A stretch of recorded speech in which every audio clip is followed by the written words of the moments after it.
What's good, everybody? It's your boy, Mr. E, boss of the Southside Bosses, coming to y'all once again on Reggae Hour with the multi-platinum artist Don Dada, representing South Africa. How you doing today, sir?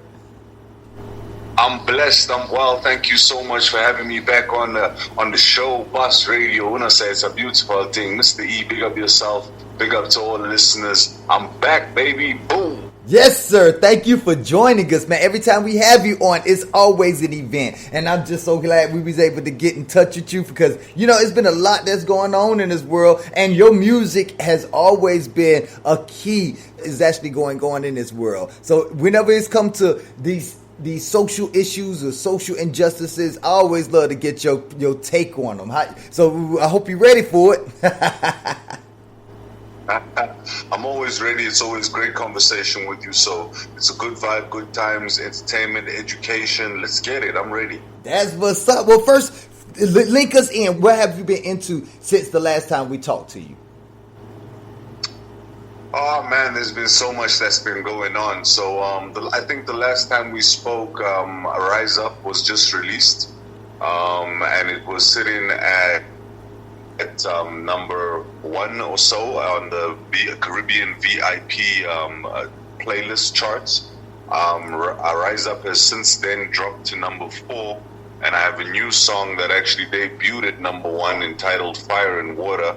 So that's a beautiful thing. I've also released the double album that I've been talking about and been just preparing people for, The Heart and the Mind. That's dropped as well about a week ago. So that's a beautiful, beautiful vibe.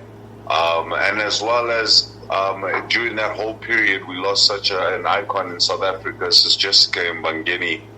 So we were planning a memorial. We did a memorial tour and laid it to rest and paid our tributes to her. And Jamaica as well paid tribute to her, which was a beautiful thing. And yeah, now I'm back on trail to promote the album. So you've met me just a week after all of that. So it's been a crazy turn of events, but Jah guide and protect and bless. I'm here talking to you now. Yes, sir. He has been Jah has placed you on a path of straight motivation, and when we watch you, we see nothing but inspiration, and we just want to ask you to keep that going, man, for real. But before we get into the meat and potatoes, tell us about The Heart and the Mind. Tell us about your double album. Tell us about where we can listen to it at, because I heard it. It is fire. Thank you so much. Thank you so much. So, The Heart and the Mind, it's been I've been working on for quite a while. You could call it a passion project. You know, something that I feel very deeply about. It's a double disc album, 1 disc reggae, 1 disc hip hop, and it's really, you know, putting reggae as the heart, because I see reggae as being so spiritual, so something that touches the heart, the hearts and the souls and spirits of people, and putting hip hop as the mind, because hip hop got that commercialism, it's got that catchiness to it. So, you know, I've got a whole lot of different things going on with it, and it's a beautiful album. I mean, we've got vernacular languages of South Africa in it. We've got Tswana, Zulu. We've got so many good vibes. Shona coming all the way from Zimbabwe. So it's beautiful.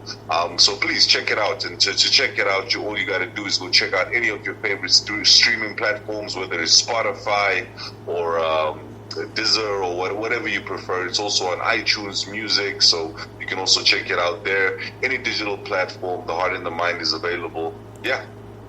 That's what's up, man. And come, hey, I'm telling y'all, I'm vouching for this. Definitely go listen to it. It is definitely something that you want to put on without hitting that skip button. You ain't even going to be thinking about that skip button. Trust me, you're going to want to hear every last track on that. For real. I love that. Now, you were saying South Africa just lost an icon. Can you give us a little bit more information? You know, I'm talking about my sister, Sis Jessica Mbangeni, musical sister. We've got 3 songs that we've recorded together. Love is a Universal Language, Unity, and Spirits of Africa. And what a beautiful soul she was, an Mbongi praise poet. She did her poetry in a mix of English and isiXhosa, which is a beautiful language from the Eastern Cape where she came from. And she had just such a powerful, beautiful spirit. And not only that, but she was a person that praise poetry was used to open up ceremonies. So not only in South Africa, but on occasion she had gone and opened up the New York Stock Exchange. She was also known in Jamaica quite well. Therefore, they had done a memorial and a tribute to her on her passing, as well as across the African continent. So quite a powerful figure, a community leader, and a stalwart of poetry. So South Africa has definitely lost an icon. Man, and it's always hurtful when we lose these staples in our community. But one thing we can always agree on is that they will always be alive with the work that they left us. And we'll talk a little bit more about that soon as we come back from a word from one of our sponsors. Very true, very true. I say this very often, that as long as the music is played, her poetry is played, her videos are played, her spirit, a little piece of her is right there for us to watch and to feel her presence again. So although we've lost her, we've not lost her entirely. So at least we can go and listen back. And I plead with people to go and listen back, because she was so powerful and she had such a strong message to be heard. So it's something that you should listen to over and over. All right. And what kind of memorial are y'all planning or have planned for her? Well, we've already done the memorial. She's been laid to rest. We've actually done 3 memorials. So we had one at the National Theatre in Johannesburg, where we did performances with the family and some speeches, and you know, just the moment for fans and for the family to get together and reflect on who Sis Jessica was. Then there was a second memorial that followed that up, that was done in Jamaica, with performances and also speeches by people such as Elder Fred Locks and the like. So it was a beautiful, beautiful moment and quite a touching moment to see Jamaica so impacted by Sis Jessica's work. And then, of course, she was laid to rest on Saturday. So the final act, the final funeral and memorial was done on Saturday. So it was quite a long process, but a beautiful process for someone who had given their all to the nation. So just a beautiful but sad and hard thing to see. Yeah, and it sounds like she was a beautiful soul with some great works. We definitely going to check that out. If you haven't already checked that out, make sure y'all check that out. We're going to get all the information from Don Dada on how you can listen to her music, and make sure that y'all have that available to y'all ASAP. So make sure y'all tune in to turn up for that. Alrighty. So right now that you got the new double album out, and we know you're going to be hitting the road, to do tours soon, where you plan on going first? Oh, there's so much that's going on around this double album. It's a beautiful thing. So it actually kicks off quite soon on the 28th, 29th. I'm doing a festival right here in Joburg, the Maiden Mzansi Festival. We're following that up in October in Ghana. So that's also going to be something amazing. And then, of course, there's the Coconut Africa Foundation in Kenya that we want to go through and perform at. And then also on the 28th of September, we're doing a benefit concert, before I forget, for the kids in Soweto with Pressure Bus Pipes. So that's going to be something beautiful. And then February is Jamaican Reggae Month, so we're hoping to be across in Jamaica and performing on platforms for the entirety of the month. Oh, wow. See, now you go. That's what I'm talking about, and it's all sound like it's going to be all on the continent, the African continent, right? Yeah. So, of course, like I'm saying, we're kicking off in the African continent, but we'll be ending in the Caribbean. And for me, I see the Caribbean as like the fifth district of Africa, or is it the sixth district? I think it's the sixth district of Africa, you know? Right. So it's home for me. I love it every time I go, so I can't wait. And I know Reggae Month is just a beautiful, vibrant time, so I can't wait. Man, that's beautiful right there. Now, you know what? We're going to be moving around at that time, so we may catch you in the Caribbean, you know what I'm saying? I hope so. I think it would be quite an epic occasion if we can link. That's real. You already know it is. It's always going to be a blessed time. Blessed time. Already. So tell us what's going on in South Africa right now. Is like living wise there, because we know if anybody knows anything about Africa, they know that about the history of apartheid. They know about Nelson Mandela. They know about pretty much, especially with the Israeli Palestine war, how a lot of atrocities that was committed over there was related to the atrocities that was committed in South African history. Like, what is the atmosphere like now when you're walking around the country, when you're talking to the people there? How does people feel?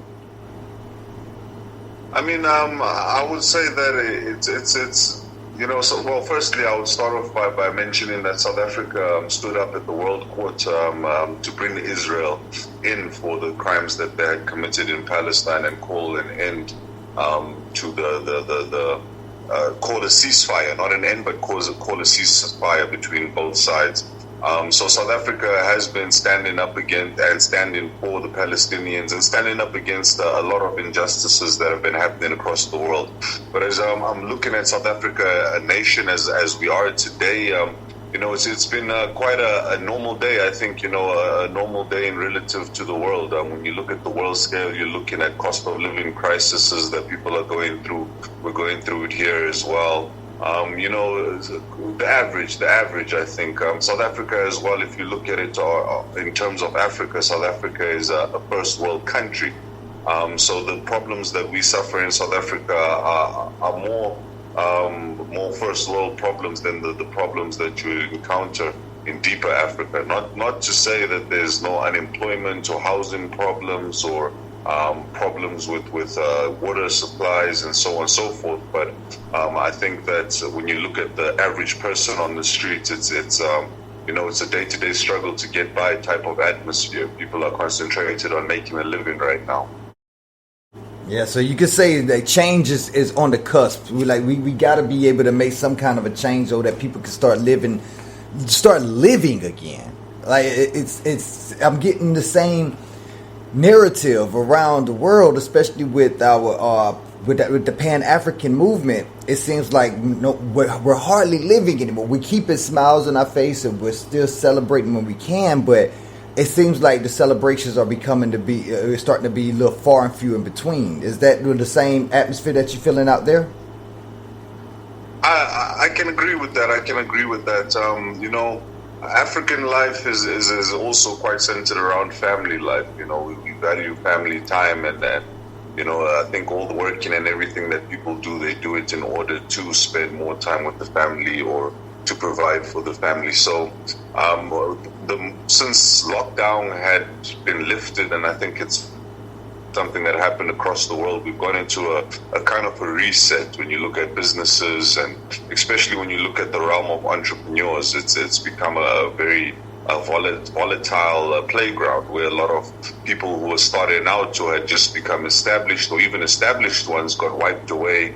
So a lot of people are really trying to find their feet again and just survive. I guess it's a crazy world that we're living in. But with that also being said, there is a lot of reasons as well to celebrate. I mean, just waking up in the morning is a reason to celebrate. Having some food on the table is a reason to celebrate. God is good, Jah is good. These are things that we must never forget, and especially when you're feeling like the climate is something that's so heavy and so down. I think those are the things that can lift you up. Just the word and the thoughts and the prayers to Jah. Right. And with that being said, with the heart and the mind, because you always touch on social issues. Now, I have yet to hear music from you where you're not touching on reality. I know you are based in reality. What is some of those realities that you actually cover in your new album? Well, there's so many different things. I'm looking at, there's inspiration. I'm talking about being resilient. There's songs that are addressing depression. So many things that especially have been played in the music industry of late, especially here in South Africa. There's been a lot of deaths that have happened in the last couple of months. You could say in the last couple of years. So it's been quite a somber atmosphere, and so I'm addressing it, but I'm addressing it in a musical way, So it's it's quite a diverse album if you look at it, and especially when you look at songs like Rise Up, which is included on the album. Rise Up is talking back to giving praise and giving thanks for everything that you get. There's songs such as Blessings, where I'm saying that Jah keeps his hands upon us through the fire, through the storm. They can never do us harm because Jah keep his hand upon us. He protect us, you know. So there's praises, there's chants. It's quite a strong, powerful album, and I implore people to give it a listen because I think it would be something that you wouldn't be expecting. There's even songs such as Memories, for example, where talking about the life of a musician, just the hardships, trials, and tribulations that we go through, having to travel and leave the people that you love behind at any given moment, and not knowing when you may be returning, but knowing that you will be returning and you will see them again. So it's quite a powerful and diverse album. Yes, it is. And just the 3 songs that you mentioned, and I'm glad you mentioned those 3 songs because they're going to bring me into the next topic that I want to discuss with you. But before I want to touch on those 3 songs, it's like, first, you Rise Up. Rise Up, for one, is such an inspiration. It is so inspiring. It is so... if you are not standing on your feet at the beginning of that song, you will be by the end of that song. It is definitely something to make you praise the Most High for, and you see your fight and what you're fighting for. A lot of people don't even know what they're fighting for. They're just out here fighting. So Rise Up to me helps put that culmination together to where you actually could see prosperity if you just continue to fight. And then Blessings, everybody know that the Most High Jah is going to provide. No matter what, is going to provide. So it's so amazing to know that all you have to do is just open your eyes the next morning, and Jah has you, and He's going to help you open your eyes. So that's right. That is what I got out of that. And with memories is, how do you know you're blessed? Because you remember your blessings. You have to remember your blessings so that you can stay humble. And a reason why I like those 3 songs in a way that you brought them up is because there's actually something that's going on in Jamaica right now. And I'm not sure if I asked you about it earlier. You said you didn't really know too much about it, but I'm not sure if my audience knows too much about it. But it's about Bob Marley's Beach in Jamaica. And I actually want to take this little time. I want to take about 2 or 3 minutes, and I want to read a piece of this excerpt from this article that's talking about what's going on in Bob Marley's Beach. And then I want to get your thoughts and opinions about that, if that's okay. All right. So no, that's not a problem at all. Perfect. All right, so I'm going to read the article. It says, the ongoing legal dispute to protect the public access to Bob Marley Beach in Jamaica has returned to court. The leading campaign group, Jamaica Beach Birthright Environmental Movement, or JABIM, claimed the law which regulates Jamaicans' right to access all beaches stems from the colonial era and is racist and discriminatory and needs to change. According to a statement on the advocacy group's Instagram page, they will return to Sutton Street Resident Magistrate Court this month to continue in defense of a case for prescriptive rights to access Bob Marley Beach in perpetuity. The statement continued, "We call for the government to vacate instruments of law that continue to undermine the public and deny them of their rights to frequent beaches that are post-colonial hostages of the plantation tourism model." So pretty much what is going on with this, what I've been studying, is that all the beaches in Jamaica are privatized. They're owned by the colonial government there. And they have restricted access for the residents, the actual indigenous people of Jamaica, to access those actual beaches. And they're trying to build on them and pretty much take them away from the public and make them for tourism. They're fighting this right now in Jamaica. I just want to get your thoughts and opinions based on that story. And we'll talk a little bit more about that soon as we come back from a word from one of our sponsors.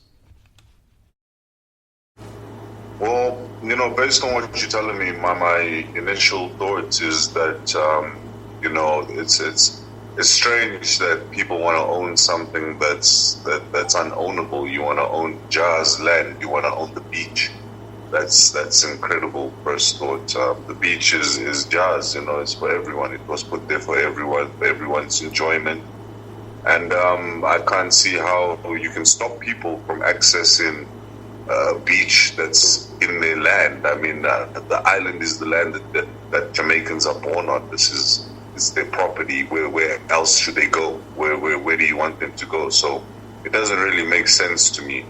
Also, upkeeping colonial laws in Jamaica is also quite a strange one. We're talking in 2024, the upkeep of these laws. How long were these laws placed? Is it like a 100 years reserve, terming that it's unusable by Jamaicans? Is it forever? Because you're saying that they're building, and this properties that they're building upon the beaches is going to be earning them income, and the income is going to them.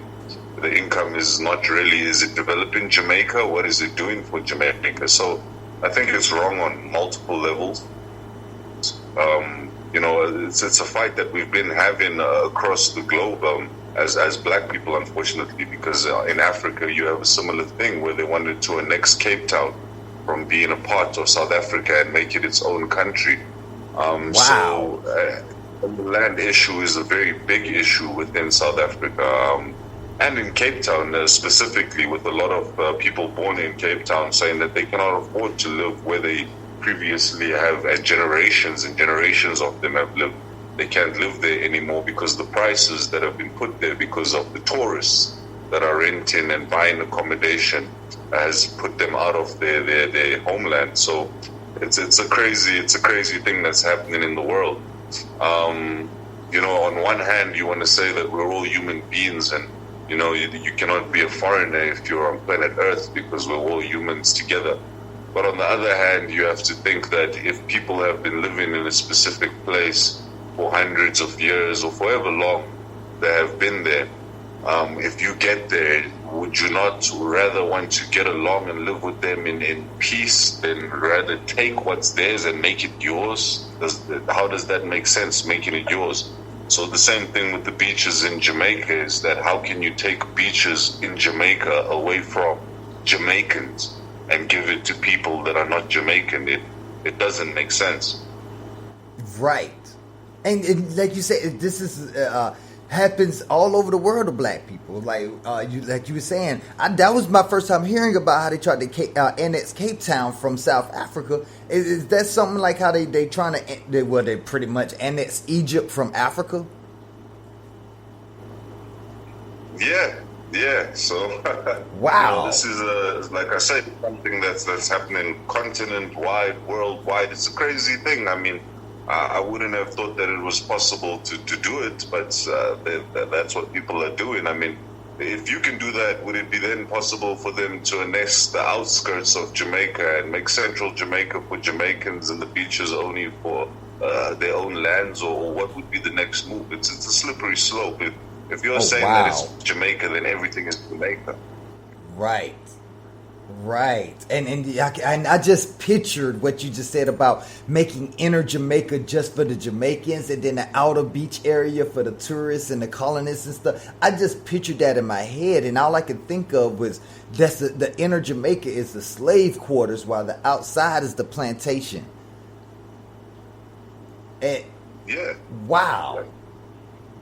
See, this is why we have to have these conversations, because people don't actually see things this way. There's actually some Jamaicans who do not see a problem with the privatization of the beaches in Jamaica.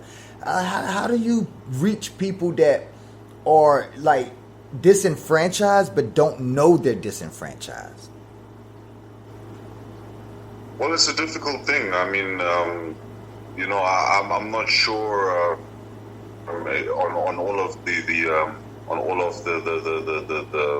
things that go into the speech thing. Perhaps they're buying the land from the people at a lower price and then jacking it up when they're redeveloping these beachfront properties or whatever. I don't know exactly what's going on there. Right. So all I can say is that where you're always going to have people that have different opinions. I guess that's why you even have different political parties. People do not all vote the same, do not all think the same.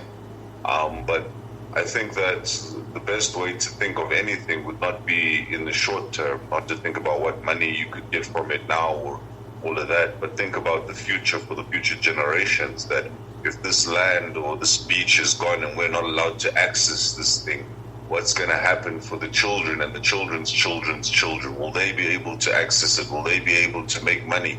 We used to fish perhaps here. Can we still access the fish, which could be our food supply? So there's a lot of questions that you have to ask before you decide these things. I can't speak on behalf of a community that I haven't lived in, and I don't know the whole story.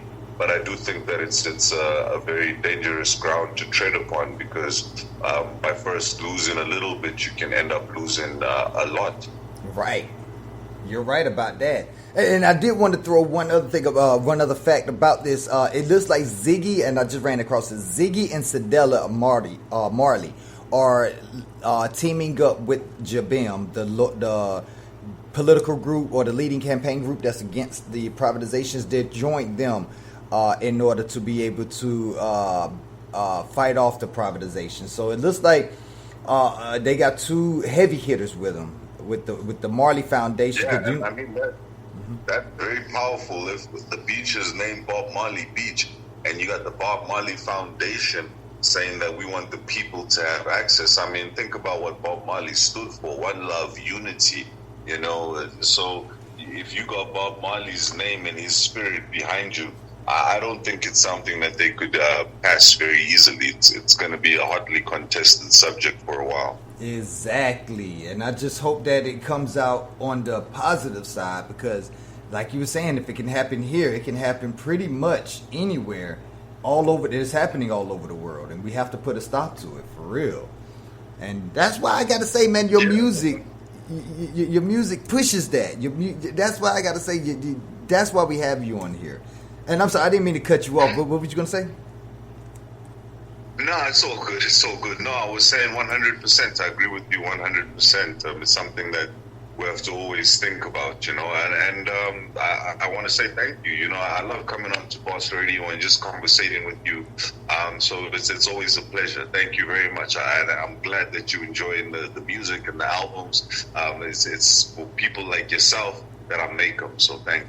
Yes, it is wonderful. So thank you so much for that. Matter of fact, go ahead and tell everybody, because we're coming towards the end. Tell everybody one more time, how can we get that album?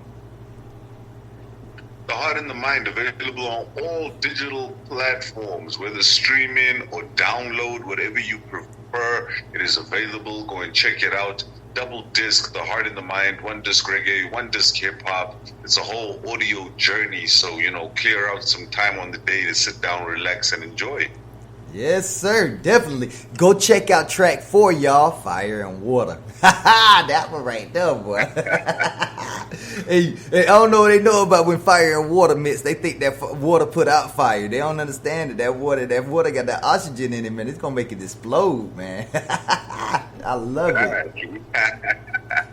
That's the whole thing. I'm giving them that real power. You know, that there's always a message in what we do, and so I'm glad you picked it up. Oh yes, definitely, and the rest of y'all better pick it up too, because like we just discussed, there's so much going on in the world with these atrocities, so we definitely need more music like this. So please go out there and stream it right now. Find your boy on all streaming services, whether it's Apple Music, Spotify, Earground. I see you on Earground right now.